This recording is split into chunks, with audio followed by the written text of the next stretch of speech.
Hi viewers, welcome to Spardha Guru, the biggest e-learning platform for competitive exams.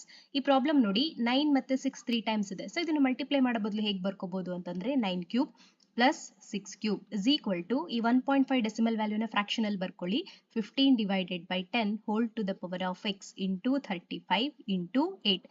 ಯಾವುದೇ competitive ಎಕ್ಸಾಮ್ಸ್ಗೆ prepare ಆಗ್ತಾ ಇದ್ರೆ 1 to 50 square values 1 to 30 cube values ಗೊತ್ತಿರಬೇಕು. 9 cube ಅಂತಂದ್ರೆಗಿನ 729, 6 cube ಅಂದ್ರೆ 216 is equal to ಇದು cancel ಮಾಡ್ಬೋದು 5 3s 5 2s 3 by 2 whole to the power of x into 35 into 8. ಈ ಎರಡು values ನ ಆಡ್ ಮಾಡಿದ್ರೆ ಬರುವಂತದ್ದು 945. 35 into 8 ನ LHS ಗೆ ಶಿಫ್ಟ್ ಮಾಡಿ divided by 35 into 8 is equal to 3 by 2 whole to the power of x.